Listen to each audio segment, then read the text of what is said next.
परमात्मा आए थे कबीर जी, उनके साथ कितना अत्याचार किया था, और किसी को उन्होंने एक शब्द भी अप नहीं बोला, किसी को श्राप नहीं दिया, क्योंकि उसको पता था मेरे बच्चे हैं, किसको मारूं और किसको श्राप दूं। तो पुण्यात्माओं, यहाँ आप देख लो पिछले इतिहास से, किसी भी संत को जरा सा कुछ कह दे, श्राप दे दे, तेरा नाश होगा और उसकी वीरान मिट्टी हो जाए, अपना भी नाश किया उसने भक्ति का, और अगले को भी दुख दे दिया। तो वो परमात्मा थे। तो इसी प्रकार इसी आधार से आपने इस मार्ग को आगे बढ़ाना है, दास का सहयोग देना है। अब प्रसंग चल रहा है कि जैसे कर्म करते हैं उसका भी फल मिलता है, और फिर कहते हैं गुरु बिन माला फेरते, गुरु बिन देते दान, गुरु बिन दोनों निष्फल है, चाहे पूछो वेद पुराण। फिर दोनों ये बात एक पालड़े में कैसे होंगी, दो तलवार एक म्यान में कैसे आएंगी। अब एक म्यान में तो नहीं आएंगी, लेकिन इनको समझाना पड़ेगा। जैसे कोई किसी भी मंत्र का जाप करता है, या जैसे धार्मिक यज्ञ है, भंडारा होता है, ये धार्मिक यज्ञों में से आता है, वैसे ये सारा कुछ मिलाकर करने से ही ये राम नाम की गाड़ी बनेगी। जैसे हम भी यहाँ 5 यज्ञ करवाते हैं, एक यज्ञ है धर्म की, दूसरी यज्ञ ध्यान, तीसरी यज्ञ हवन की, चौथी यज्ञ प्रणाम, और 5वीं यज्ञ ज्ञान की। एक यज्ञ धर्म की, यहाँ भंडारा चलता है भगवान का, बच्चे दान करते हैं, भगवान उनको अधिक से अधिक देता है, क्योंकि दान दिए धन मिले, दान चाहे तो धन कर, धन चाहे तो दान कर। तो दान करते हैं बच्चे, भगवान उनको 1000 गुना देता है। तो यहाँ कोई रोटी खाने नहीं आता व्यक्ति, यहाँ तो भगवान पाने आता है। ये हंस है सतगुरु के जो यहाँ आते हैं। और एक तो दूध वाली गाय ने ये बिनोले खवावे, और एक बिना दूध वाली ने खवावे, तो अंडरस्टूड है उससे के लाभ होगा और के हानि होगी। कोई ना खवावे बिना दूध वाली ने बिनोले। तो ये जो भगत हैं ये तो दूध वाली भैंस गाय समझ लो, और बिना भक्त है वो वैसे। लेकिन खाना द्वार पे आपके कोई आ जा, रोटी अवश्य खिलावे, प्रार्थना 100 बार करे, भोजन पाओ, वो भी एक धर्म है। लेकिन वैसे ही गांव में इकट्ठे करके कोई खुशी होगी, तुम हमने खवा दो, मैं तुमने खवा दूँ, ये कोई धर्म हुआ? ये तो एक परंपरा घेर लिया हमने। तो यहाँ धर्म होता है, शास्त्र अनुकूल साधना होती है। पूरे विश्व में एक स्थान है जो यहाँ पर धर्म होता है, जो शास्त्र अनुकूल साधनाएं होती हैं, और इसी से लाभ होता है। हम परम अक्षर ब्रह्म की मूल की पूजा करते हैं, अन्य कोई शाखा की करता, कोई तने पर की कर रहा है, कोई कहीं लग रहा है। तो और कोई वैसे सिर पैर नहीं, उसका कीकर का लट गाड़ के उसने नो का यू आम का पौधा है, कोई बबूल बो करके उसको आम समझकर सींच रहा है। तो यथार्थ ज्ञान, यथार्थ भक्ति और सत्य प्रमाण आपको यही मिलेंगे। तो जैसे एक यज्ञ है धर्म की, दूसरी यज्ञ ध्यान या भंडारा होता है, दिन रात सदा व्रत चलता है कबीर भगवान का, सदा व्रत है ये। भगवान कबीर साहब का चला हुआ जीव के बस का नहीं, ऐसे सिस्टम को कोई बना दे या इस पृथ्वी पर चालू कर दे। सतलोक से भेजता अपने बच्चों के लिए एक्स्ट्रा ऐड आपके लिए। आपकी किस्मत में नहीं होता जो भगवान आपको कबीर साहब देगा, क्योंकि आपकी किस्मत में होता तो इससे पहले ही बहुत कुछ हो जाता। यहाँ आपके किस्मत में एडिशन करेगा भगवान, और आपके पाप कर्मों को नाश करेगा, उन प्रारब्ध के अंदर आने वाले संकटों का नाश करेगा। जैसे फसल के अंदर खरपतवार पैदा हो जाता है, अब एक औषधि बन गई। ये मटेरियल तो पहले भी था, लेकिन इसको बनाने वाला नहीं था। अब वैज्ञानिकों ने वो ऐसी औषधि बना दी कि उस फसल के अंदर उस औषधि को डाल देते हैं तो फसल बच जाती है, खरपतवार का नाश हो जाता है। तो इन सदग्रंथों में वही मंत्र हमारे विद्यमान थे, लेकिन ये सारनाम जो था ये गुप्त था। परमात्मा कहते हैं सोहम शब्द हम जग में लाए, और सार शब्द हमने गुप्त छपाए। और उस सार शब्द को अभी तक सार्वजनिक नहीं करना था। धर्मदास मेरी लाख दुहाई, ये सार शब्द की तबार न जाई।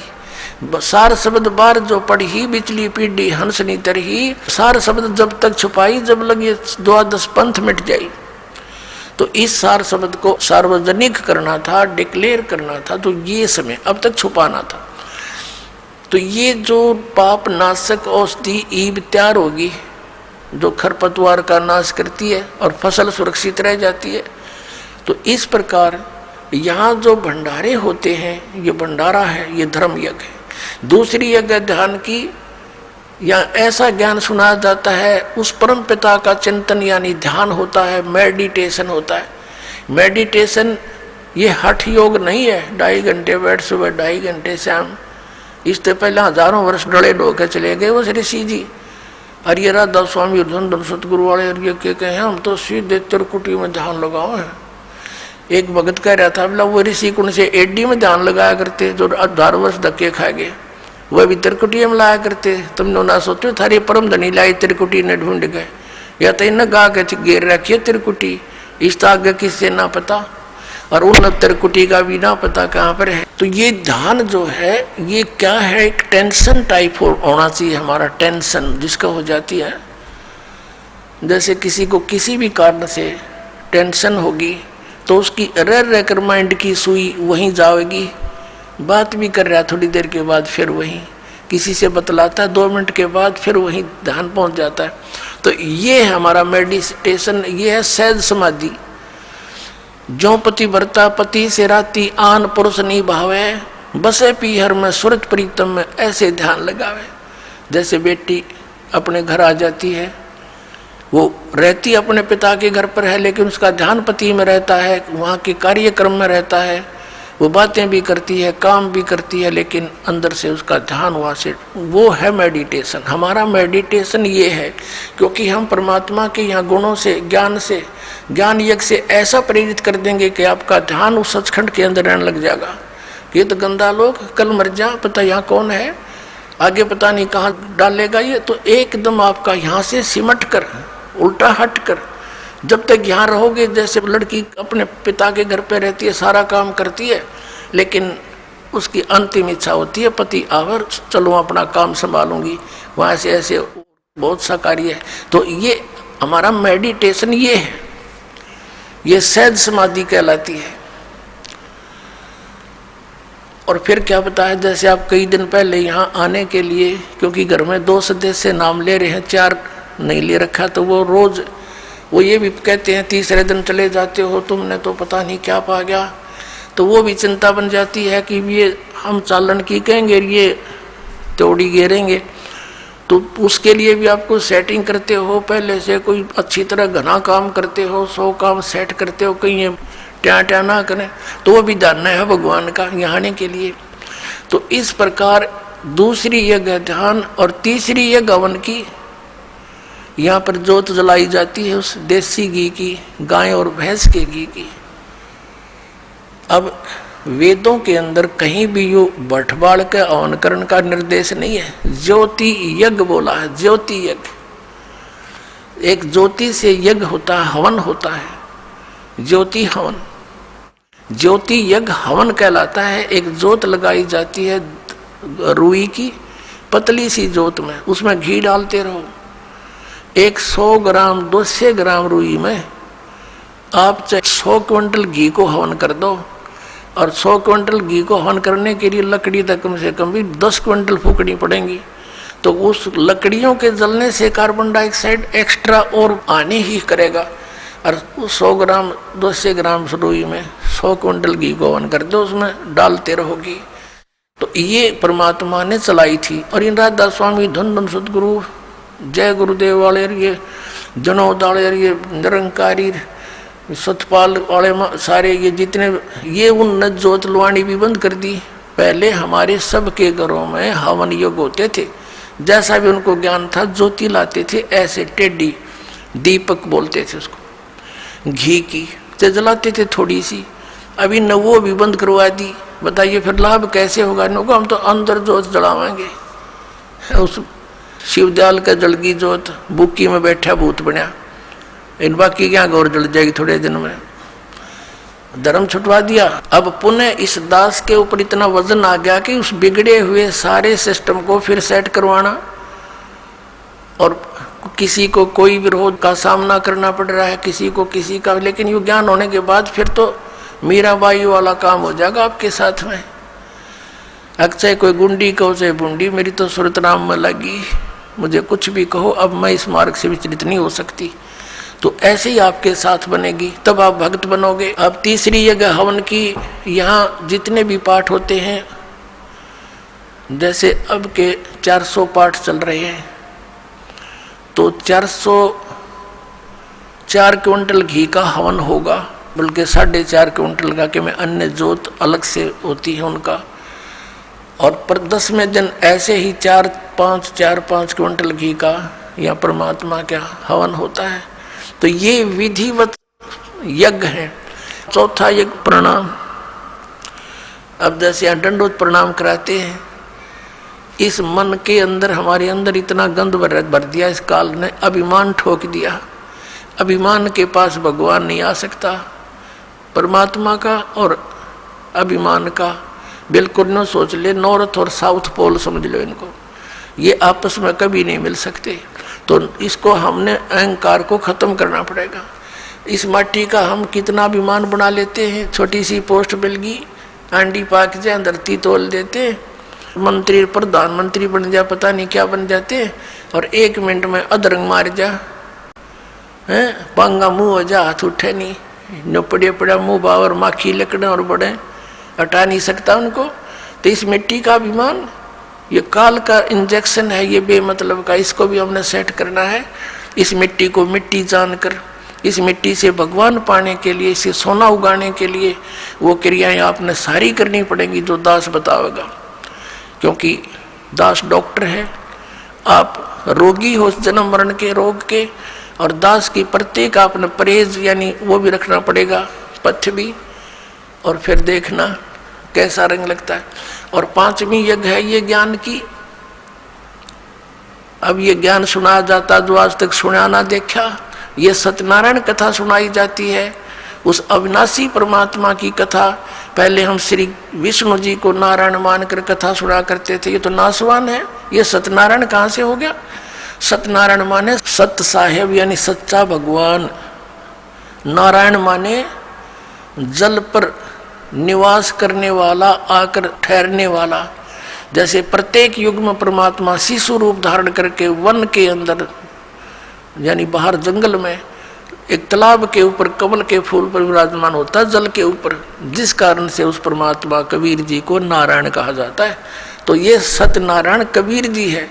तो यहाँ कहते हैं जगत का पेख ना पेखा, धनी का नाम ना लेखा। अपने आत्माओं, हम फिर उसी प्रसंग पर आते हैं कि वो भी लाभ उनको होते हैं जो एक, जैसे किसी ने किसी व्यक्ति के कहने से या देखम देखा कहीं पर तीर्थ पर जाकर भंडारा कर दिया, कहीं पर कंबल बांट दिए, पक्षियों को दाने डाल दिए, कुत्तों को रोटी डाल दी, कोई प्याऊ बनवा दी, कोई धर्मशाला बनवा दी, कोई कुआं बनवा दिया। अब परमात्मा कहते हैं जैसे धर्मशाला है, कुएं हैं, कुत्तों को रोटी डालना, पक्षियों को रोटी डालना, ये बहुत अच्छी बात है।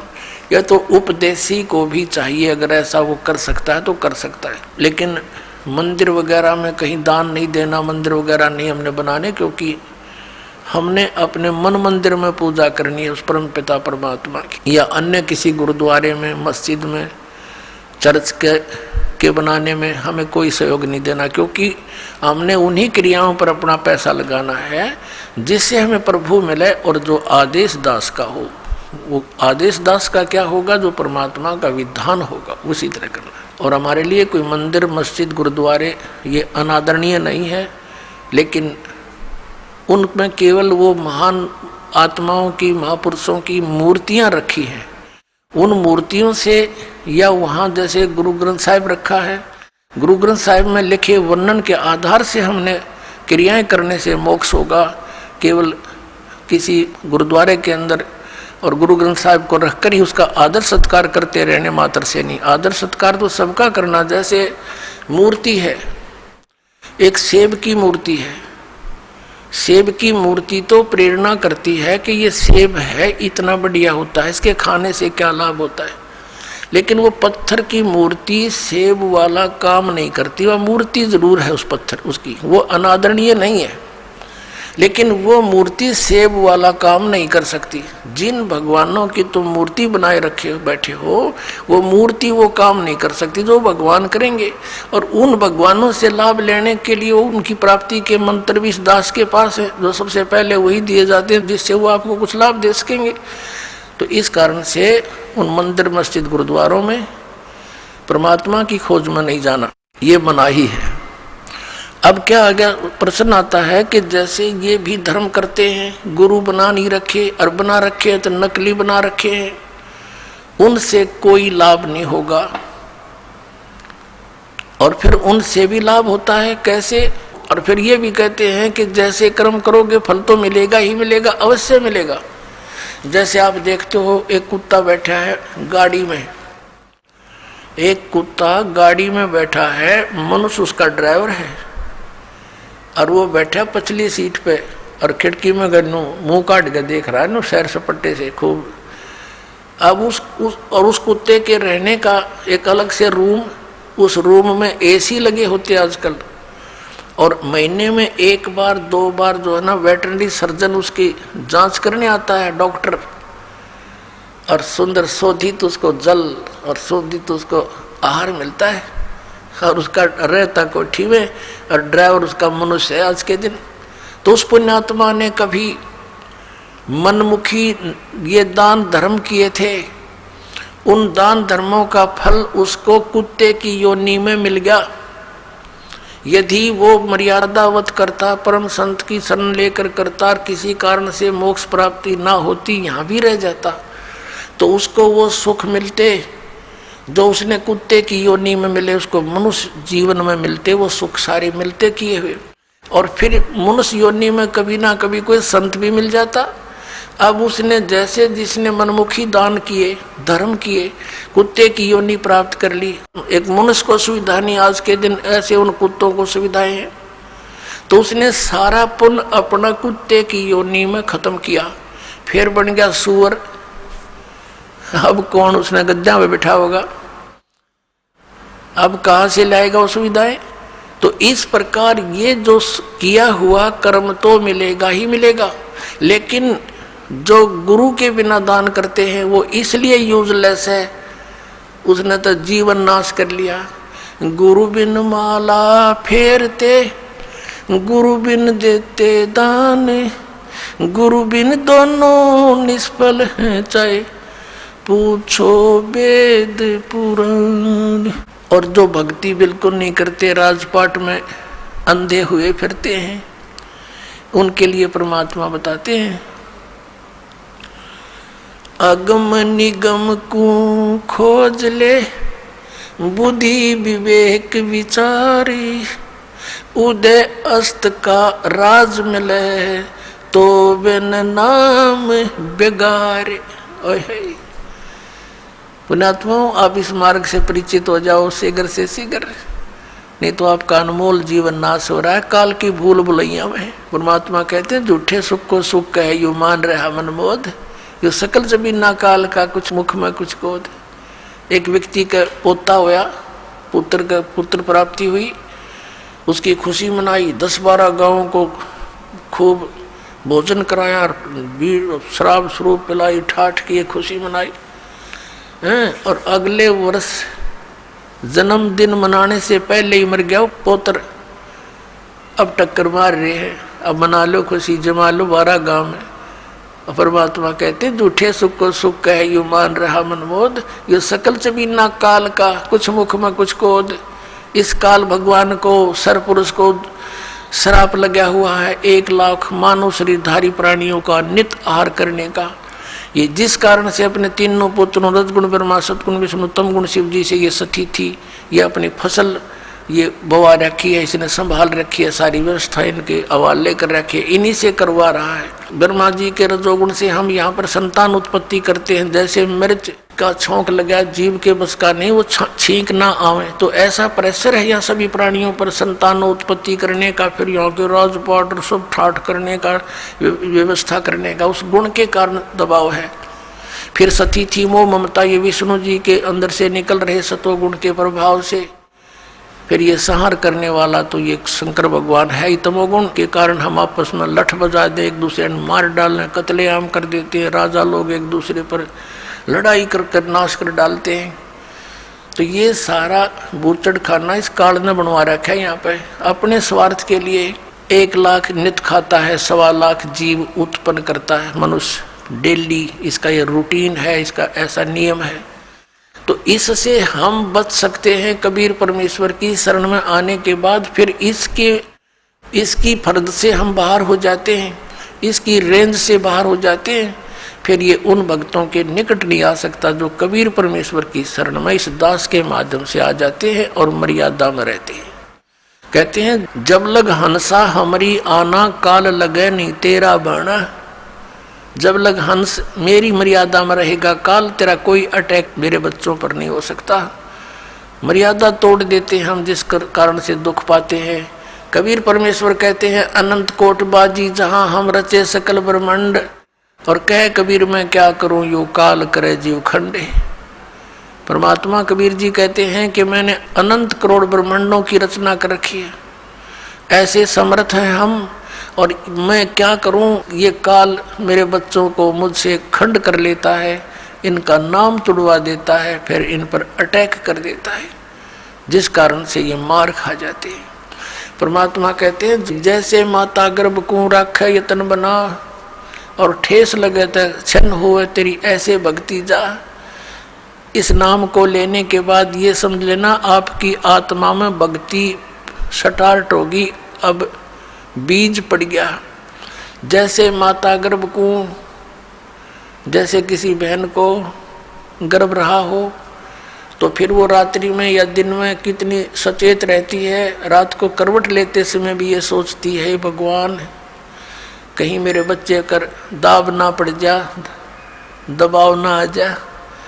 तो सुबह भी चलती फिरती है, काम करती है, कहीं ऊंचे नीचे पर पैर ना रखा जा, मेरा बच्चा खराब हो जा। तो कहते हैं जैसे माता गर्भ को रख यतन बना, और ठेस लगे, झटका लग जावे तो क्षीण हो जावे, ऐसे भक्ति जा। तो मर्यादा के अंदर रहना आपका अति अनिवार्य है। मर्यादा कितनी कंपलसरी है और क्यों बताई है भगवान ने। जैसे हम कथा सुनते आए हैं कि एक बार लक्ष्मण ने सीता जी के कुटिया के चारों ओर रेखा खींच दी थी और कहा था कि हम जा रहे हैं मृग को खोजने के लिए, आप इससे बाहर मत आना, इसके अंदर कोई नहीं आ सकेगा। उसी समय रावण का उद्देश्य था उसको उठाने के लिए, सब उसने ये षड्यंत्र रचा था। रावण जब आया साधु रूप बनाकर भिक्षा लेने के लिए, तो उस रेखा के निकट आते ही रावण को एकदम इतनी लपट लगी अग्नि की, 10 कदम दूर जाके खड़ा हो गया बहुत स्पीड से, और सीता से कहा कि माई साधु संतों को साथ ऐसा नहीं करना चाहिए, और भिक्षा देनी है तो बाहर आकर दे दीजिए, नहीं तो तुझे ये हो जाएगा वो हो जाएगा। उसने सोची कि साधु संत है, क्या फर्क पड़ता है, भिक्षा ले अभी देकर वापस आ जाती हूँ। उसने रेखा उल्लंघ कर रावण के भिक्षा देनी चाहिए थी, तो वहीं से बाजू पकड़ ली, उठा ले गया और पटक दी वहाँ लंका के अंदर 9 लखा बाग में। अब उसको तो जरा सी लगी क्या फर्क पड़े है, वो बोली बूझते तो नो कह के इस बार मत जाइए, ना तेरी बिरान माटी हो जाएगी, गिल्ला मारी करावेगी, और वो कर दिया, वही काम करके धर दिया। करोड़ों आदमी मारे गए उस सीता को छुटवाने के लिए। जरा सी बात और उसके अंदर पड़ी रहती तो उसको क्या बिजली गिरती, धक्के खा के चला जाता रावण। तो पुण्यात्मा रावण समझो काल है, और मर्यादा ये लक्ष्मण रेखा समझ लो, जो नियम बताए गए आपको, फिर ये निकट नहीं आ सकता। काल डरे करतार से, जय जय जय जगदीश, ये जोरा जोड़ी झाड़ता, पग रज डारे शीश। परमात्मा कहते हैं कि काल जो पीसे पीसना, जोरा है पनिहार, ये 2 असल मजदूर हैं मेरे सतगुरु के दरबार। कि जब तक आप परमात्मा की मर्यादा में रहोगे, या मौत निकट नहीं आ सकती आपके, ना आपके बच्चों के जो मर्यादा में भक्ति कर रहे हैं। और कहते हैं यू काल डरे करतार से। करतार कौन? कबीर सिरजनहार है, अनंत कोट ब्रह्मांड का एक रति नहीं भार। और सतगुरु पुरुष कबीर हैं ये कुल के सिरजनहार। यू काल डरे करतार ते और जय जय जय जगदीश। और ये जोरा ये मौत कहते हैं जोड़ी झाड़ता, परमात्मा के जूते झाड़ता है, झाड़ती है मृत्यु। और उस धूल को अपने माथे से लगाती है और कहती है आपके आज्ञा बिना मैं किसी को कुछ नहीं कर सकती। और परमात्मा कहते हैं काल जो पीछे पीसना, ये इसका नौकर समझो परमात्मा का, यहाँ का 21 ब्रह्मांड का स्वामी ब्रह्म। और जोरा है पनिहार, या मौत इसका पानी भरती है परमात्मा कबीर जी का।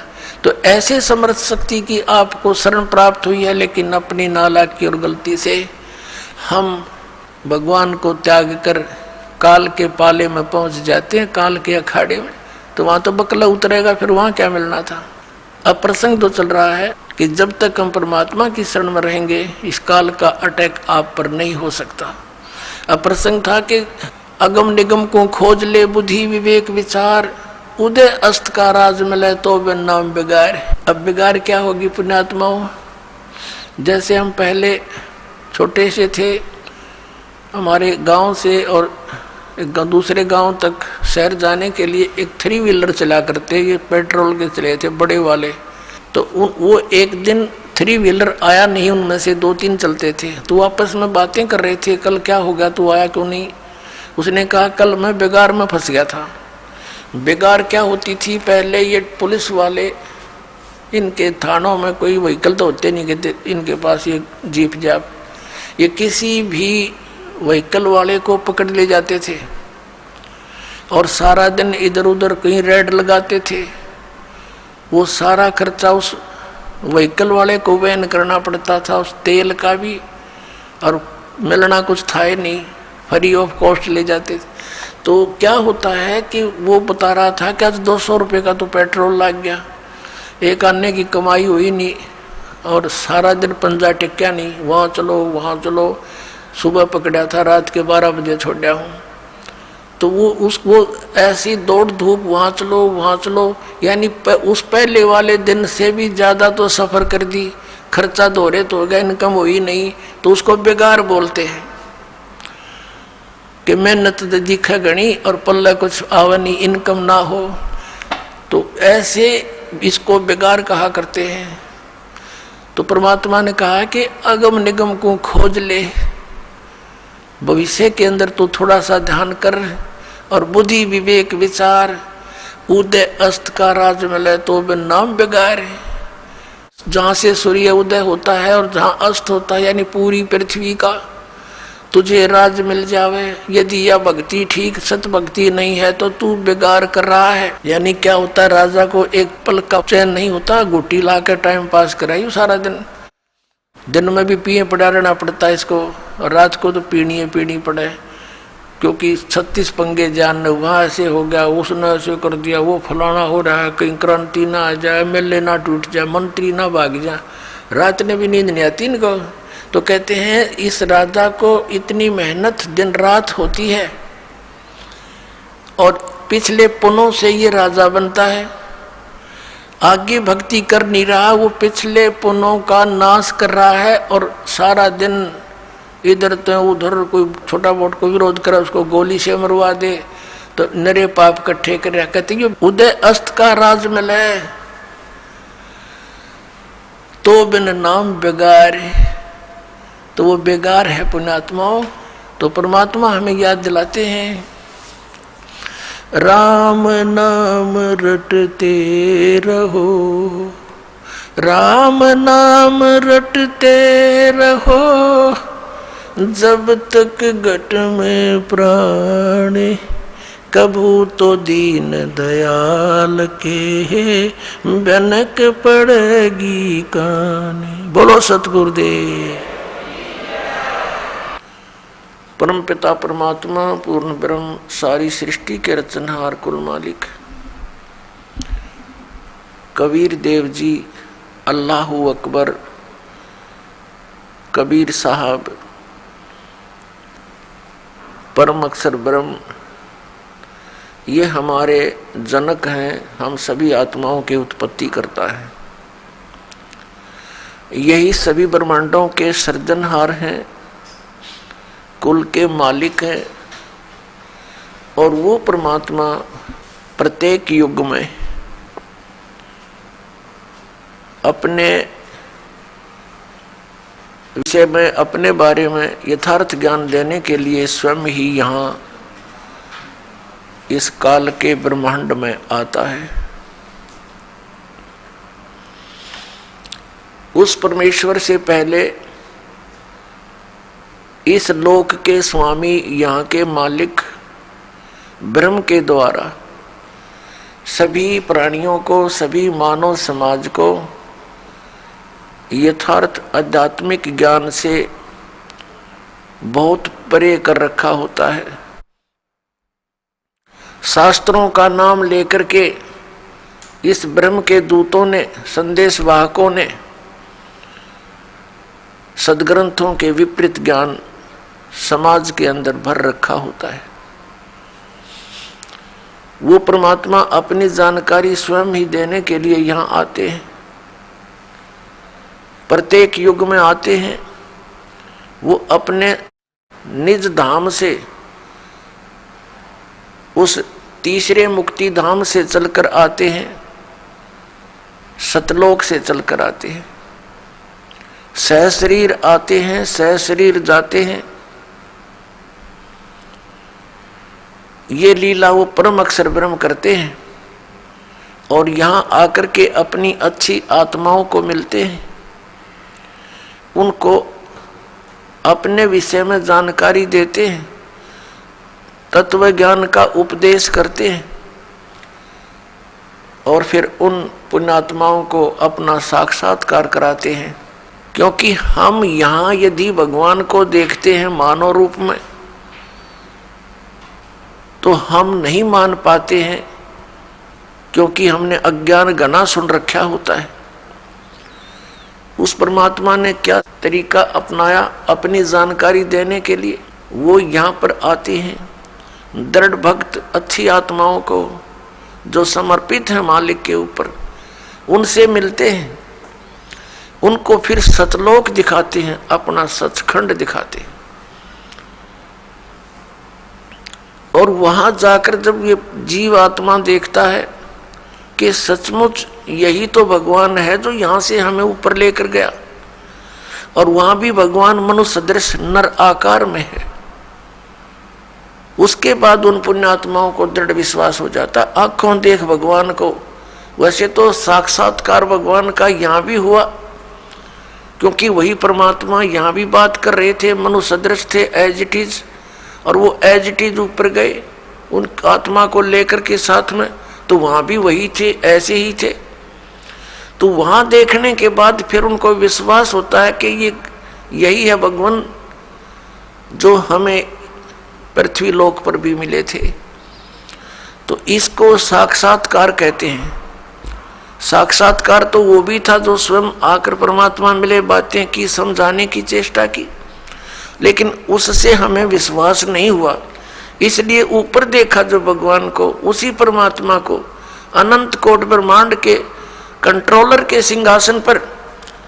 तो उन पुण्यात्माओं को विश्वास हुआ कि ये है वो भगवान।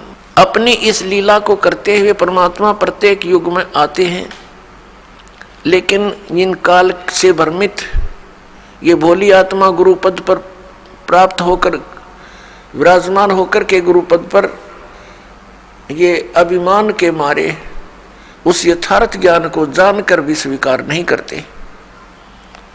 क्योंकि परमात्मा ने बताया, काल ने ऐसा जकड़ दिया प्राणी को, इसके अंदर इतना अभिमान भर दिया कि राज तजना सहज है और सहज त्रिया का ने मान बढ़ाई ईर्षा दुर्लभ तजना ये। अरे इनके तजे बिना भगवान नहीं मिल सकता। वे परमात्मा चारों युगों में आते हैं, अच्छी आत्माओं को मिलते हैं, उनको अपने से परिचित कराते हैं, फिर वो पुण्यात्मा परमात्मा की महिमा आगे जनसाधारण को सुनाते हैं। कुछ विश्वास करते हैं, कुछ नहीं करते हैं। जो विश्वास करते हैं उनका मोक्ष हो जाता है, जो विश्वास नहीं करते हैं वो काल के जाल में फंसे रह जाते हैं। इसी लीलावश परमात्मा सतयुग में आए, सत सुकृत नाम धराया, त्रेता में आए ऋषि मुनिंदर कहाया, और द्वापर के अंदर करुणा में नाम से प्रसिद्ध हुए प्रभु, और कलयुग नाम कबीर कहाया। काशी के अंदर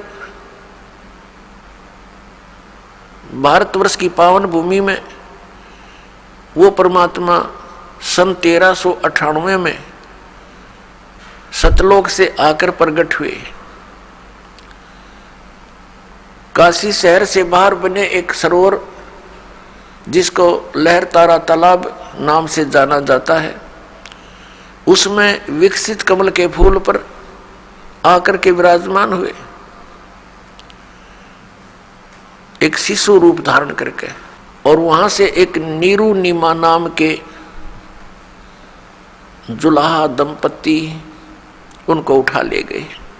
पति पत्नी थे, उनको संतान नहीं थी। परमात्मा की वहां लीला में प्रवेश में उन्होंने बहुत योगदान दिया। अपने आत्माओं,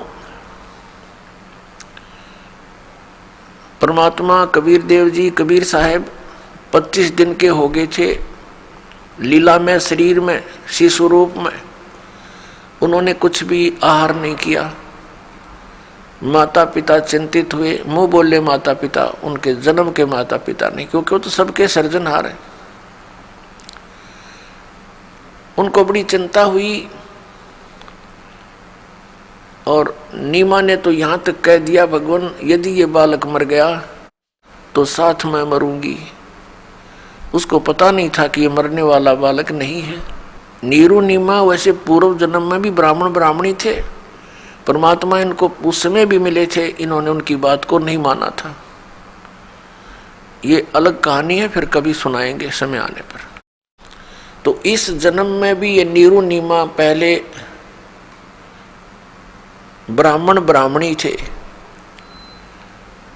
और भगवान शिव के बहुत अच्छे श्रद्धालु थे, उसके पुजारी थे। निस्वार्थ भाव से कथा सुनाया करते शिव पुराण की, और जो भी पूजा आ जाती थी उसी से अपना निर्वाह करते थे, और अधिक जो पैसा होता था अपने खर्चे से अतिरिक्त उसको धर्म में लगा दिया करते थे, संग्रह नहीं करते थे। काशी के अंदर इनकी बहुत ज्यादा महिमा हो गई। अन्य जो पेट भर ब्राह्मण थे उनको ईर्षा हो गई कि सभी लोग उनकी प्रशंसा करते हैं, उनके पास बहुत जाते हैं कथा सुनने के लिए, वो उनसे ईर्षा किया करते थे। इस बात का ज्ञान मुसलमानों को हो गया, काजी और मुल्लाओं को।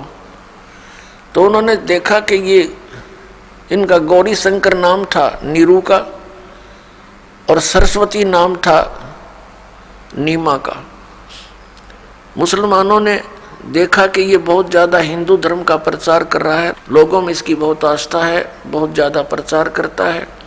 और उन्होंने ये भी देखा कि हिंदू धर्म के गुरु लोग इसके विपरीत हैं, उनकी तरफ से भी उनको संकेत मिल गया था कि इसका कर दो काम।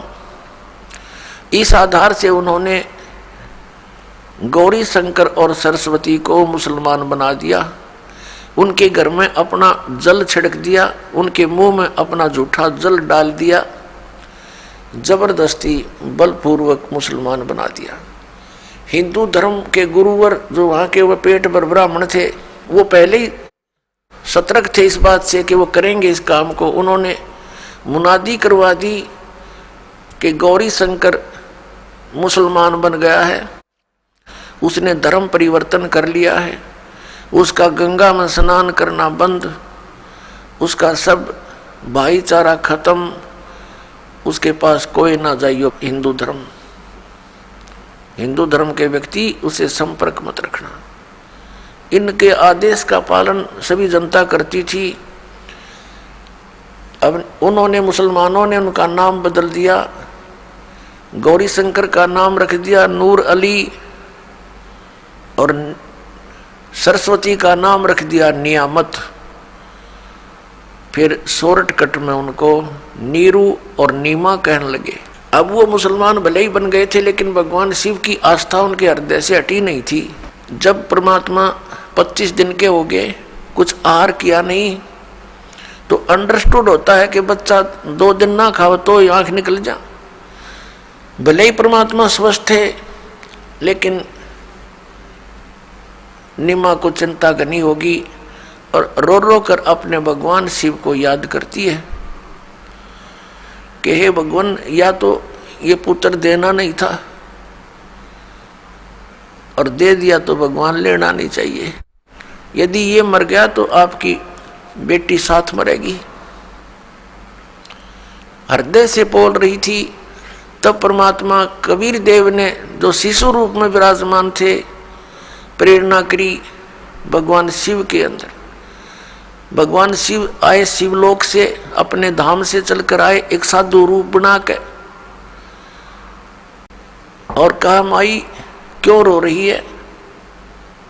माई ने कहा भगवान, हे महात्मा जी, मेरे दुख से आप भी दूर रहो, मैं बहुत अभागन हूं, आपको भी ठेस लगेगी मेरे दुख भरी कहानी सुनकर। भगवान शिव ने संत रूप में कहा, बेटी, कहते हैं अपने दुख को किसी के सामने बोल दे तो हल्का हो जाता है और हो सकता है कोई समाधान भी निकल आवे। बताइए आपका क्या दुख है। नीमा ने अपनी सारी कहानी बताई कि मेरे कोई संतान नहीं थी। एक दिन अपने भगवान शिव से मैंने अर्ज करी थी, उसी दिन मेरी सुन ली थी। कमल के फूल पर लहरतारा नामक तालाब पर एक शिशु प्राप्त हुआ। अब ये बच्चा कुछ खा नहीं रहा है और ये कुछ पी नहीं रहा है। अब ये मृत्यु के कगार पर है। ये लड़का मर गया तो साथ में मरूंगी महात्मा जी, अब जिया नहीं जा सकता। तब भगवान शिव ने कहा कि दिखा तेरा पुत्र कहाँ है। नीमा ने सोचा साधु संत बड़ी प्रबल शक्ति वाले होते हैं, कुछ तो ये कर ही सकते हैं। लड़के को लाई उठाकर और भगवान शिव जो साधु रूप में खड़े थे उनके चरणों में डालना चाहा। परमात्मा वहां से आकाश में उड़ गए। 25 दिन के शिशु रूपधारी भगवान कबीर साहेब, परम अक्षर ब्रह्म, और भगवान शिव के मुंह के पैरेलल, सिर के पैरेलल आकाश में स्थिर हो गए। तब भगवान शिव ने ऐसे हाथ किया, उनकी बाहों में आ गए। तो ये सब लीला, वो नीमा ये सोच रही थी कि इस महात्मा में ये करामात है कि मेरे बच्चे को आकाश में उड़ा दिया।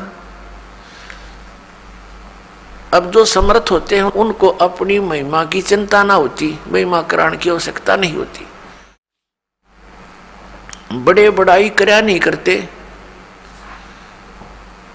तो फिर क्या हुआ, भगवान परमात्मा ने शिव जी से कहा कि शिव, इनसे कहो एक कुंवारी गाय लावें और उसके ऊपर आप अपना आशीर्वाद देना, वो दूध दिया करेगी।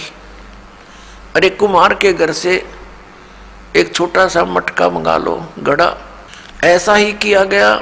नीरू जो नीमा का पति था, वो एक कुंवारी गाय ले आया और भगवान शिव ने उसके कमर पर आशीर्वाद भरा हाथ रख दिया। लंबे लंबे सतन हो गए और नीचे वो पात्र रख दिया साफ करके। नीरू ने पकड़ लिया जो हाथ में, सतन के नीचे अपने आप दूध चल पड़ा। पात्र भरने के बाद अपने आप सतनों से दूध रुक गया। अब उस दूध को परमात्मा ने पिया। पुणात्माओं, आज हम भगवान को पहचान सकते हैं और ये जो लीलाएं परमात्मा ने की, ये प्रत्येक युग में की हैं, केवल कलयुग में नहीं। और ये भी ना सोचना कि दास ने आज ही आपको बताई है। और ये ही प्रमाण वेदों में लिखा है कि वेद जो है ये भगवान का विधान है, परमात्मा की महिमा का गुणगान है। और जो परमात्मा जैसी लीला करता है वो वेदों में वर्णित है। आज से 600 वर्ष पहले ये लीला परमात्मा ने कलयुग में की। सतयुग त्रेता द्वापर में भी ऐसे ही की थी, वो हमारे उस परमात्मा के इतिहास में नहीं मिल रही। लेकिन अब ये इतिहास हमारे सामने है परमात्मा की लीलाओं का, तो उसमें स्पष्ट लिखा है कि ऐसे ही कबीर सागर के अंदर जो परमात्मा की महिमा का गुणगान है, उसमें लिखा है 600 वर्ष पहले यही जो लीला की थी वो एज इट इज लिपिबद्ध की गई। और फिर हमारे वेदों में वही मिला कि भगवान ऐसा करता है, ऐसी लीला करता है। तो अब भगवान पहचानने में हमें बहुत सुविधा हो जाएगी और हम भगवान को पहचान लेंगे। और जब तक हमें ये विश्वास नहीं होगा हु इज गॉड, तो हम भक्ति कर नहीं सकते कि कौन है भगवान। अब किसी ने 4 ईंट लगा रखी है ऐसे करके, दिस इज गॉड, उड़ा माथा टेक लिया हमने। किसी ने बता दिया वहाँ सरोवर में नहाने से भगवान में लगा, वहाँ भी दौड़े गए। किसी ने बताया कि पहाड़ के ऊपर मंदिर है, वहाँ मत्था टेको जाते सुख हो जाएंगे। क्यों सुख देगा भगवान, भगवान बिना सुख हो नहीं सकता। तो हम सभी जगह घूमते रहे। किसी ने बताया हनुमान इज गॉड, हमने हनुमान की पूजा शुरू कर दी, क्योंकि जो सुख देता है हम सुख के लिए भगवान की खोज कर रहे हैं। किसी ने बताया कृष्ण जी भगवान, हमने उन्हीं प्रमाणों से। तो आपको थोड़ा सा प्रमाण दिखाते हैं। पहले तो दिखाते हैं कबीर सागर में 600 वर्ष पहले यही लिखा है, और फिर उसके बाद परमेश्वर कबीर देव जी वो आगे बताएंगे। ये देखिएगा कबीर सागर, खेमराज श्री कृष्ण दास प्रकाशन मुंबई। ये है कबीर पंथी भारत प्रतीक स्वामी युगलानंद बिहारी द्वारा परिष्कृत। मुद्रक एवं प्रकाशक हैं खेमराज श्री कृष्ण दास, अध्यक्ष श्री वेंकटेश्वर प्रेस, खेमराज श्री कृष्ण दास मार्ग मुंबई। जब बच्चे ने कुछ भी आहार नहीं किया तो पहले नीरू रामानंद जी के पास गए और रामानंद जी से पूछा दूर खड़े होकर, क्योंकि वो निकट नहीं आने देते थे दूसरों को। दूर से प्रार्थना की कि मुझे एक बच्चा मिला कमल के फूल पर और वो कुछ खा नहीं रहा है, तो उसके बारे में कुछ जंतर मंतर बताओ। तो उन्होंने भी यही सलाह दी कि आपका पुत्र कोई अच्छी आत्मा है और उसके लिए कोई और व्यवस्था करो। उसके लिए उसने भी विधि बताई, ये कबीर सागर में लिखा है। और फिर वास्तविकता आपको बताते हैं कि आदरणीय गरीबदास साहिब जी को परमात्मा मिले थे गांव छुड़ाने जिला झज्जर वाले को, और उनको सचखंड लेकर गए थे। उनको फिर वापस छोड़ा था, उनके अंदर अपना वो यथार्थ ज्ञान फीड कर दिया था। जो सच्चाई उन्होंने देखी वो फिर बताई थी। तो आदरणीय गरीबदास साहिब जी ने फिर वो और डिटेल से बताया कि वो कौन था जिसने गाय से दूध निकाला। वो कहते शिव आए शिवलोक से, शिवलोक से आए थे शिव जी, और उन्होंने फिर वो सब व्यवस्था की थी। अब देखिएगा ये वो कबीर सागर आपको दिखाते हैं। अब जब बच्चा मिल गया, सुन जुल्हा मन बया आनंदा, जिमी चकोर पायो निश्चंदा। कितना खुशी होगा जैसे चकोर पक्षी को चांद दिखाई दे जा। ले सुत चले हर्ष मन कीन्या, तासो पुन अस बोल ही दीना। सुत काशी को ले चले लोग देखण ते आव, अन्न पानी बखे नहीं जुल्ला शोक जनाव। फिर खाना पीना कुछ किया नहीं। तब जुल्ला मन कीन तिवाना, विचार किया रामानंद सो कही उत्पाना। रामानंद जी से जाकर कहा उसकी प्राप्ति का जिक्र। मैं सुत पायो बड़ा गुणवंता, और कारण कौन बखे नहीं संता। क्या कारण है, वो कुछ खा पी नहीं रहा है संत जी। नीरू कह रहा है जुलाहा। रामानंद ध्यान तब धारा, जुल्हा सो तब वचन उचारा। पूर्व जन्म ते ब्राह्मण जाति, हरि सेवा की नी भली भांति। कुछ तो सेवा हर की चूका, तातो भयो जुल्हा को रूपा।